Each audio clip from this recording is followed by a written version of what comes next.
off here in about 10 minutes. 10 minutes. Okay. Well, we'll see how things go. Okay. Welcome, everybody. This is an Ask Me Anything session about leadership. And the topic of today is leadership sure ways to grow. And because of that, I'm wondering, how have you grown as a leader? And do you have any questions about this? So Chris, would you like to start? How do you grow as a leader? Yeah, well, I do several different things to grow as a leader, and I guess this is the topic that drew me. I hopped on doing a blab this evening, and so I was actually testing out, and then I saw leadership topic, said, "Oh, I'll jump in there." But how do I grow as a leader? I am a full-time speaker, coach, and trainer in the space of leadership. One of the ways that you see behind me is obviously the first way is read. Books are very, very important to me in my growth. And it was in 2007, I had actually had lunch with a billionaire, with the B, a billionaire. And I asked him, I said, what's the one thing that I could do that would make the greatest impact on my life? And without any hesitation, he said, read.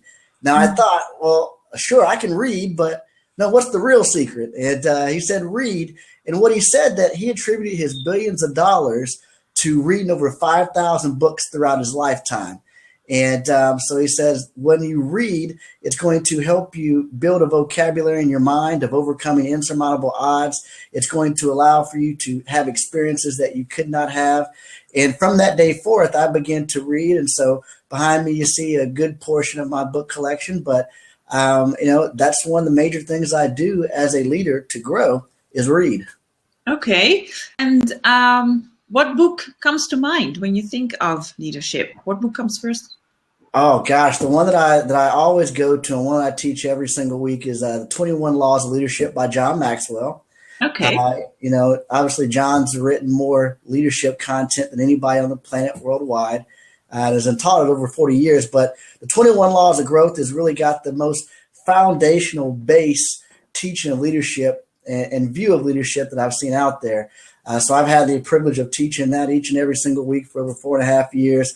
And I just haven't found much that book leaves out. So a phenomenal book, 21 Laws of Leadership. Okay. And what's your number one tip from this book? Number one tip from this book. Wow. I mean, there's every single week I go in there and say, oh, this is my favorite law whenever I teach this. But it's truly, I would say the number one tip would be adding value to people, the law of addition. And really what that boils down to is, are you making things better for people or are you making things worse? And we're talking about making things better for people. It's really about being intentional about that. It's one thing for me to know what you like, Natalie, but it's a different thing for me to actually know and relate to what it is that you like. And so actually doing something about it and really being intentional about adding value to people. Right. Well, that's a very good tip. I fully agree with that. And what's your definition of leadership? Oh, it's real simple. Influence, nothing more and nothing less. Not about a title, not about a position. It's quite opposite of Webster's dictionary, which says it's about a position, office, title of leadership when it could be further from the truth. Each and every single one of us influences someone. Just like how now we hopped on this line and, we don't know who's on the line. We've never chatted before, see each other. Now all of a sudden here, I'm listening to you, you're listening to me. We're influencing. Right now, we're leading. So we do that inside of our house home. We do that inside of our jobs. So for me, leadership boils down to influence, nothing more, nothing less. Okay. And Mark, so how about you? Do you have any questions for us?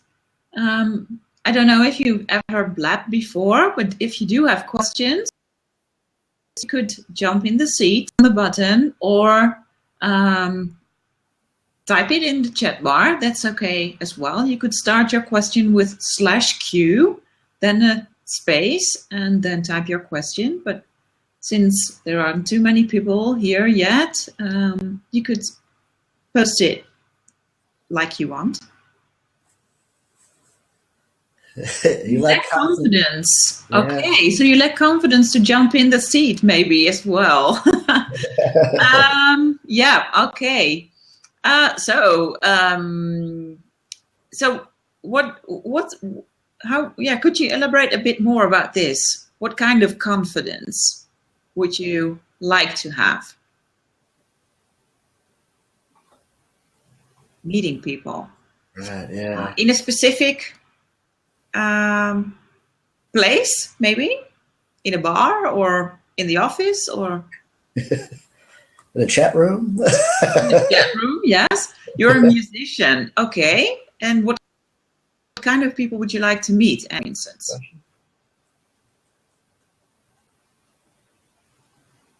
Fellow I love musician. musicians. Oh, Okay, well, I have actually, maybe you too, Chris. I have seen some of them here on Blab, and what I have seen them doing, and I totally love that, is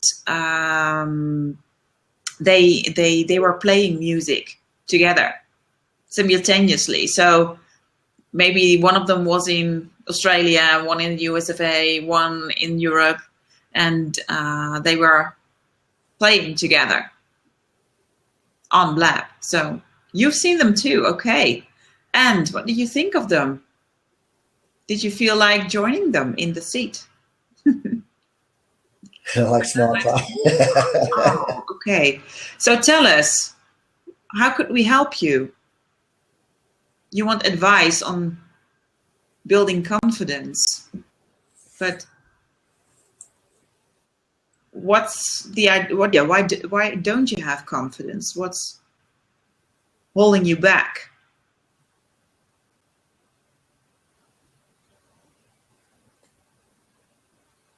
You used to be on stage, but now not anymore. I can't right now. Okay. So maybe some type of injury or something that's holding you back from being there, and now you can't be on. What if I could share with you? Because what it sounds like you're wanting to. Oh wow! Yeah. Have you been in the military? Yeah. Okay. And you think that has something to do with your definitely. Yeah. So could you please tell us a bit more? What are you afraid of? What might happen when you start talking to people or just shake hands with a stranger? Not being good enough. Oh wow, that's a deep one. Well, Chris, I see you're a coach as well, so you read people really well. Okay. And what will you read then? What they think of you or what? Facial, right? Yeah, but what are you reading when you look at them? Their judgment. Yeah. Okay. Well, maybe, and this might come across a bit harsh, but it could be sort of a negative spiral, a self-fulfilling prophecy, because what you are focusing on will probably happen. So when you think those people will not think I'm good enough, those people will not like me, whatever negative thoughts you have, that's what you send out to those people and what probably will be happening. Whereas when you, for instance, share your insecurities with them, they will start liking you probably far more instantly. And when you ask them for help, well, most people love helping. Most people consider it a compliment when somebody asks them for help. So that could be something you could do in a different way, focusing on what you do want to happen and just share how vulnerable you feel, how anxious you are. You are nodding, Chris. Do you agree? Yeah, I do. It's funny you said it. If I used to drink, I'll be fine, but I want to do it dry. Absolutely, you can, man. Well, this is what I want to encourage you in is really when I want to get around other people that may be at a higher level than I'm at, or you just feel uncomfortable.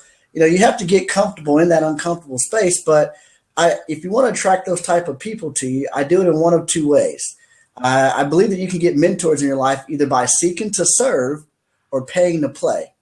Okay, so now hear me out on this. So the first way would be seeking to serve. And what I mean by that is if you want to get around other musicians, without that judgment being there, just simply ask, how can I serve you? What is it that you have that I can work on? Can I come out and help out at one of your events? Whether Yeah. I can help out with sound or jump in just to be around the room, not looking to take from them or say, hey, could you put me in the band? But saying, how can I serve you? Now, the second way that you can attract that type of person in your life is paying to play. There's going to be certain groups of, whether it's mastermind groups, whether it's associations, whether it's networking events, where you're actually going to pay to get inside those doors, to get around those people. But even once you begin to pay to play, you still want to have that servant mindset of, how can I help you? So one of the first things I'm always trying to do, no matter what the person's level is I'm only thinking about what is something that they need that I can help them with. Sorry, guys. Not thinking about my concerns, but when you look to serve others, that's going to help get your needs filled. So hopefully that's helping. But you can do it, man. You can absolutely do it. So how do you feel now? Is your confidence growing a bit? Okay, you are very welcome.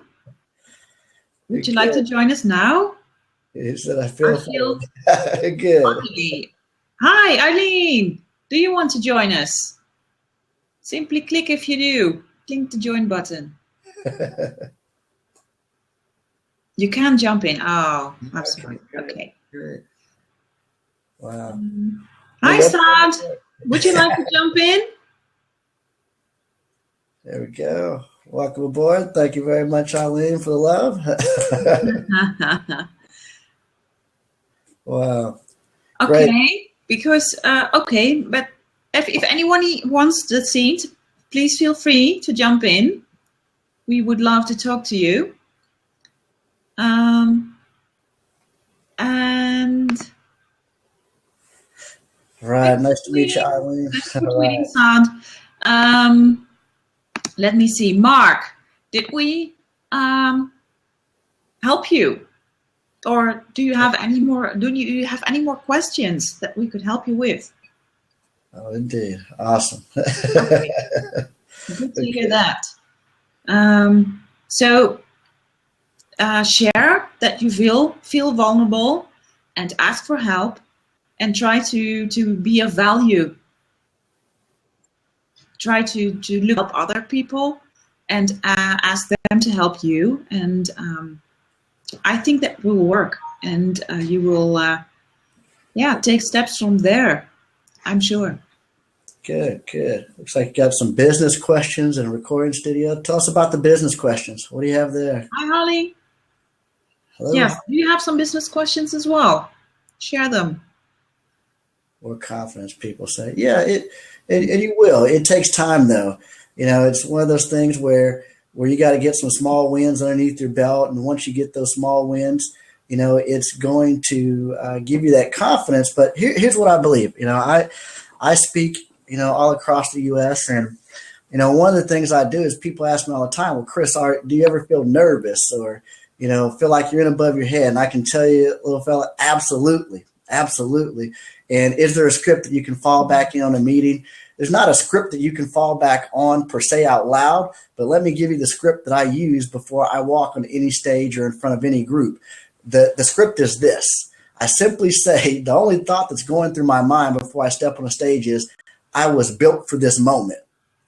You see, here's what you have to understand is that if you're at the table with a group of people, a group of individuals, if you're walking, getting ready to play in front of a crowd, whatever it is that you're doing, everything in life that you've chosen, everything that you've done up until that point in life has led you into that room. And every single person on the planet, every single choice that they have made up until this point in life has led them into this room. So as I'm speaking here right now, I know that I'm built for this moment. Somehow, some reason, some way I clicked on this room and here I am. And maybe it's here just for you. But what I say before all those is that I'm built for this moment. You're qualified to speak at that table if you're invited there. So I want to encourage you. You might feel like you're unqualified. You might feel like you're undeserving, but you're fully confident that you belong at the table. So it takes time, but realize that you were built for this moment. And please look at the link, chat bar.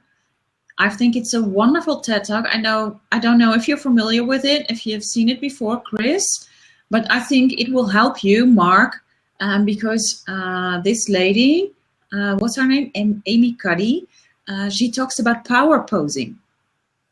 And yeah. I have tried this and it really, really, really, really works. Right.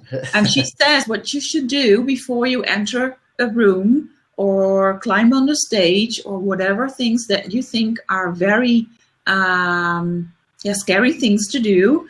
Find a place where nobody will see you, where you will feel totally at ease, and then take as much space as you can. So spread your arms, spread your legs, and wave in the air, and do things like this, and grab the energy towards you and say like, ah.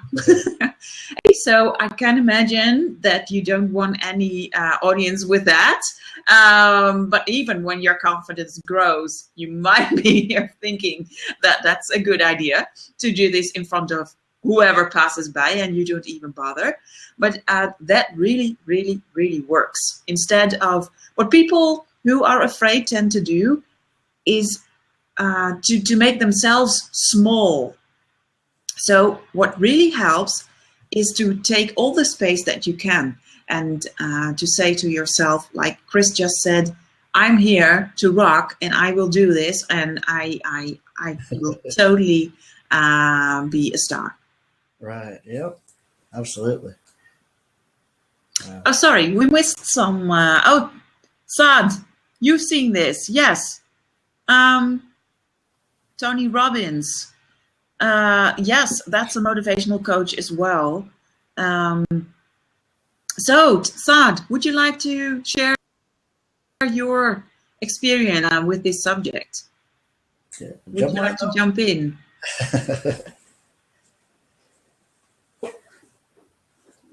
Or Mark, do you feel confident already? That would be terrific. I'm just lurking. Sounds good. That's all I was doing too, and I ended up in the seat. Yeah, and right. How does it feel? Easy grit. There we go. Yeah. Awesome. It's quite okay, right? Yep, it is. It is. Awesome. Yeah. And of course, I felt some tension as well the first time I did this. But yeah, there's only one way to learn to get accustomed to this, and that's by just doing it. And well, as you can hear, probably English isn't my native tongue, so that's some sort of insecurity on my part as well. Is my English good enough? So. And I just decided, whatever people think of it, by doing this and practicing and being on camera and just do it, that will improve as well. And so far, nobody has said, please leave the room because we cannot understand what you're trying to say. So it cannot be too bad, huh? Good. No, your English is great. Where are you from, Natalie? The Netherlands. Netherlands. Okay, great. So what time is it there? It's 8:51 p.m. 8:51 p.m. Okay, great. So I'm in St. Louis, Missouri here, and it is 1:51 p.m. So I'm behind you. So you're 7 hours earlier than I am. Yes. There we go. Well, looks like little fella has a couple more questions here on leadership. Number one was, were you born a leader or do you strive to do it? Everybody was born. What's your opinion on that? Everybody was born, so we're all born leaders. No, but leadership, for the most part, it's a learnable skill. It's something that can be learned, but how most people learn leadership or their perceived version of leadership is one of two ways. You either work for a good leader and say, oh, when I get a position, I'm going to lead this particular way and take some of those elements. And then you work for the bad leader and you say, well, I'm not going to do that whenever I get that type of position or role. And then what happens is by trial and error, you kind of merge the two, what you want to do that you've seen and what you don't want to do and what you've seen, and you kind of come up with your own style by trial and error. And that's really the long way to leadership. The shortcut to leadership is by learning about leadership. It is a learnable skill that can be taught on how to address people, on how to handle people, how to develop people. That's all stuff that can be learned. So just because you don't feel like, hey, I'm not a natural born leader or I'm not a leader, that's stuff that can be learned. So you can absolutely do it. So it's striving to get better at it each and every single day. Yes, and I think everybody can be a leader, or to be a leader, you need followers, right? Yeah. So when you have friends, that makes you some sort of a leader. Yep, it does. Yeah, and maybe when you suggest to your family to have a nice Christmas dinner, and people say, yeah, that's a good idea, and let me help you, and I will take care of dessert and whatever.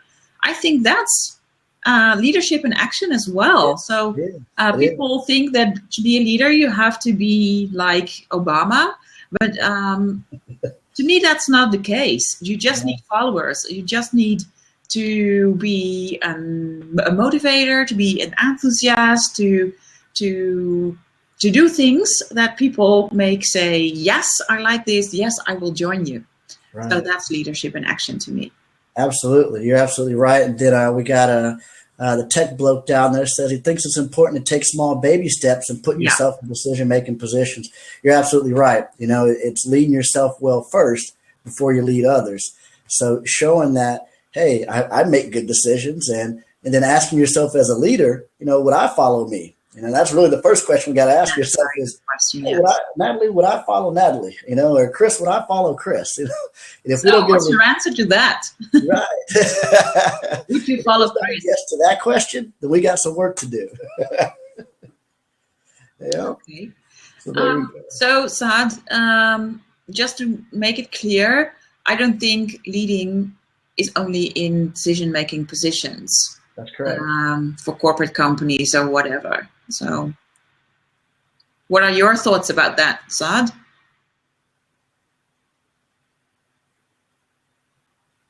Oh, you weren't talking corporate. So what were you talking then?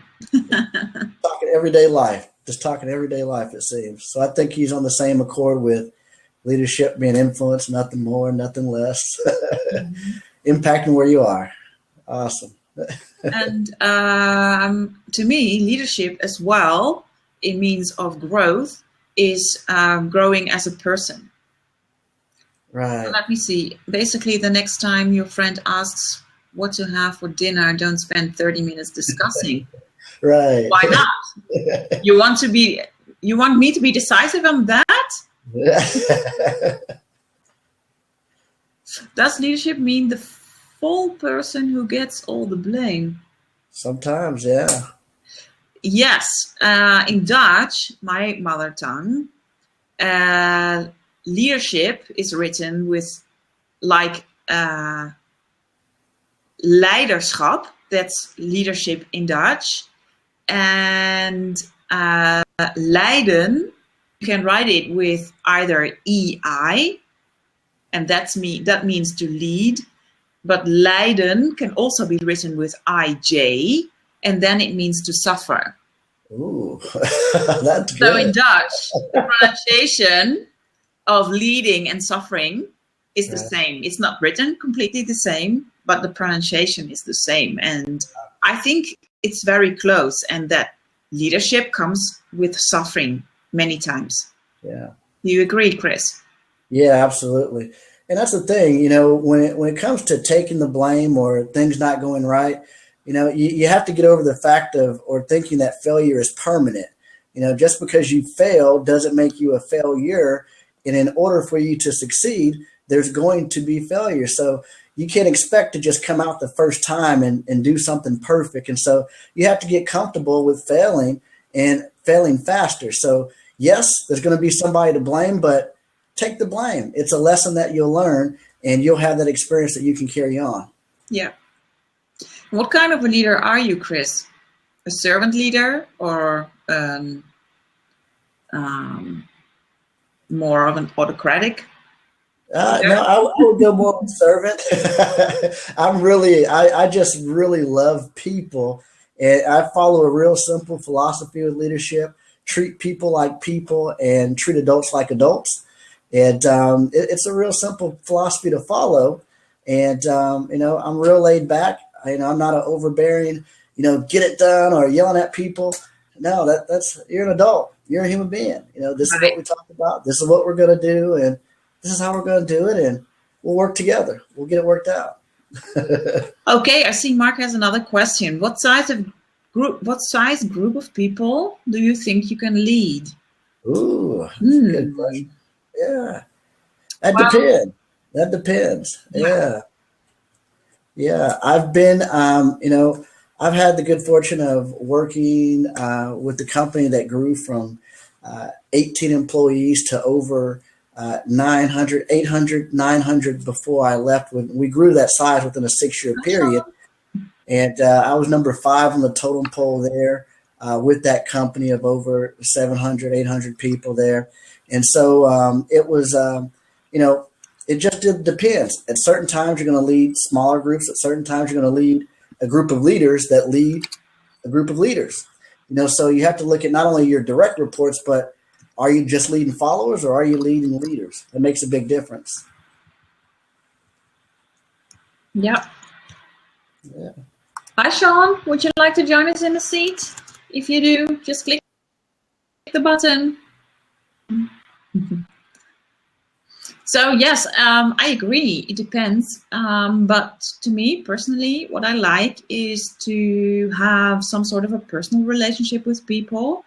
So when the group is too big, that tends to be a bit difficult. So I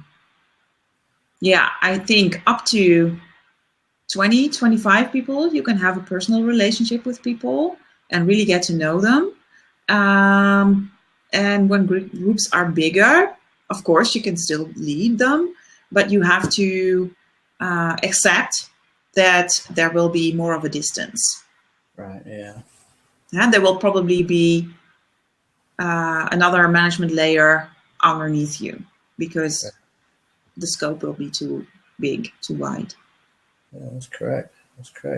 So now tell us about what are some of the things that you do to grow as a leader? What are some of the things that you do in order for you to grow as a leader? The suffering part has, that was a reason for me to grow in several ways. I have learned that it is not always about the truth, but sometimes things go in a certain way and you can think that it's not fair, but okay, deal with it and work on it for yourself, accept it. And what I have learned is that it's very wise to really feel your emotions, whatever is happening. Sure. Welcome, Beluya. I hope I pronounce your name correctly. I was about to let you in the seat, but you still want to join us? Or were you just looking for the chat bar and did you click on the button by accident? No problem with you, but jump in if you want. So what many people do and what I have done in the past as well is to close over here, to close to shut down from emotions. And I think that's a really bad idea. And that's what I experienced. So I changed that.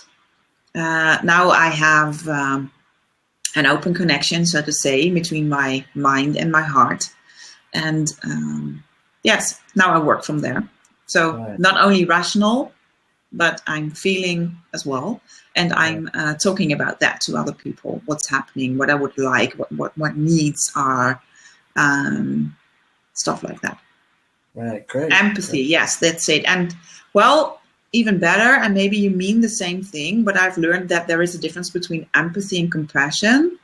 And compassion is more, well, you don't really feel someone else's pain. You understand, you try to understand what is happening to that person, but you don't transfer the what's happening to that person to yourself. So and that really helps you to help that other person better, because when you are suffering yourself, you close down yourself. You will not see all possibilities that are there. Yep. So, sorry again, Bella. No, sorry, B. I will call you B. You say hello. I say hello to you as well. Would you like to jump in a video seat? Or do you have a question or a story to share about growing as a leader?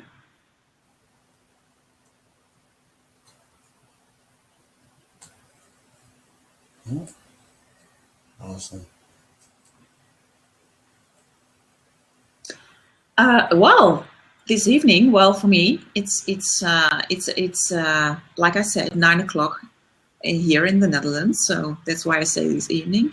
I'm attending a social event here on Blab, relating to concerning leadership. And I do workshops myself. I provide them. And yeah, that's what I do. So what about you, Chris? Yeah, I do the same. I always look for different resources. So whether that is, or you say social events, I try to attend some networking events. Most networking events have some type of speaker there. So I look for specific workshops. I try to be very, very, I guess, intentional about my time that I spend, because you can go to a lot of networking events.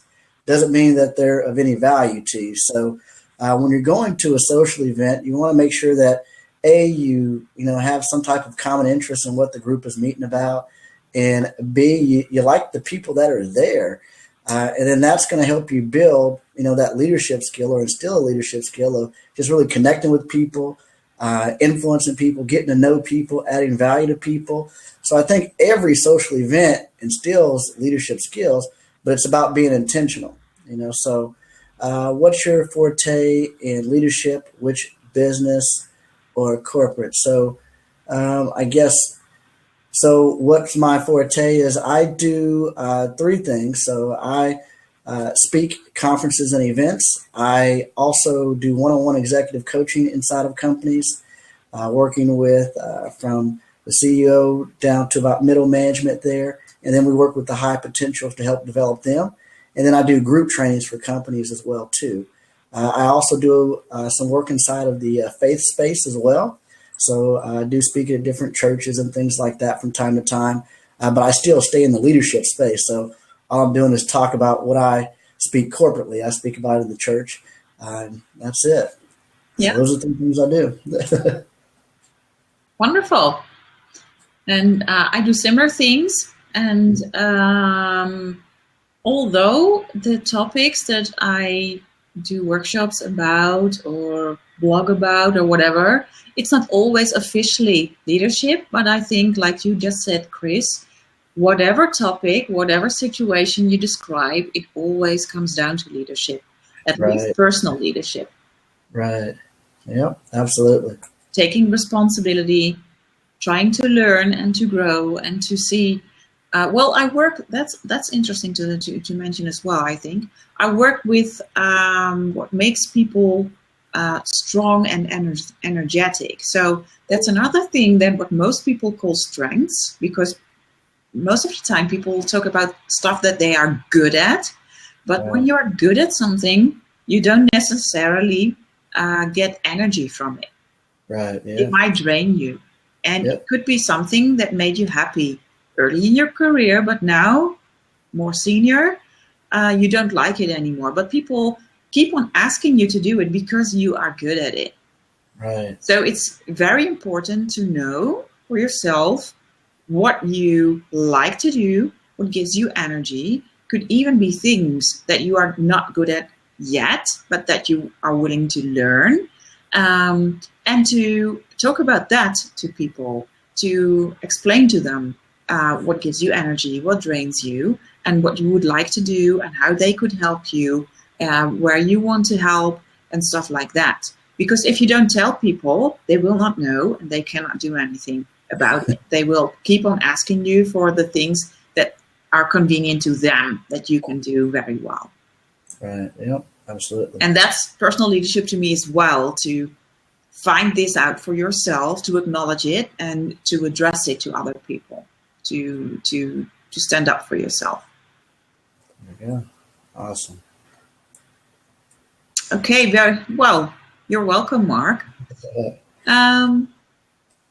Marcia joined. Welcome, Marcia. Great to have you on. Yes. If you feel free to join us in the seat if you want. And Marcia, what we're talking about, questions? Talking about leadership and just talking about how to grow as a leader and taking questions as well. So jump on in. And I've got a couple more minutes, and I got to hop off now. But it's been great chatting with you. This is awesome. And you didn't feel confident as well, huh? Tell Mark how you felt before you jumped in. Yes, please share with Mark how you felt before you were on camera. Right, yeah. We jumped on, and Natalie said, hey, jump in. I'm like, well, all right, never done this. I've been on Blab for all about an hour now. And so, so now I'm chatting, so excited about it, but just great. So yeah, neat tool. So anybody, questions or stories to share, or do you want us to relate to whatever topic? Hey, no problem, Marcia. Great. So let me look at your bio, Marcia. Public speaker, mentor, trainer. Okay. Oh, you love to help leaders. Okay. That's very interesting as well. Just like Chris and I do. Would you like to share something about that and how you help them grow and how you have grown as a leader yourself, maybe? And you could do that either from the chat or in a video seat. Your choice. There you go. All right. Well, Natalie, I'm going to jump off. I'll keep track of you and look for you online here, and maybe we'll chat again sometime here shortly. I'm sure we will. Thank you for jumping in. All right. Sounds good. Hi, thank you. Have a nice day. So, anyone else? Or if not, then I will wrap it up for now and tell you, well, yes, if you want to know more about me, what I do, of course you could take a look at my bio, but you also could surf to powertoimprove.com/en, and then you will find all about it. I will put the URL here in the chat bar. And feel free to follow me on Twitter, LinkedIn.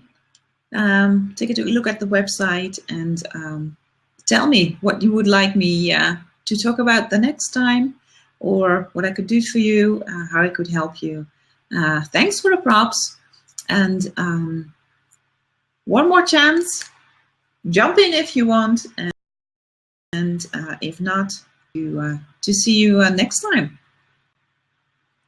Okay, thank you, everybody, and have a nice day wherever you are, and be a leader. Be the leader you would like to follow yourself. Thank you. Bye. That's my cat.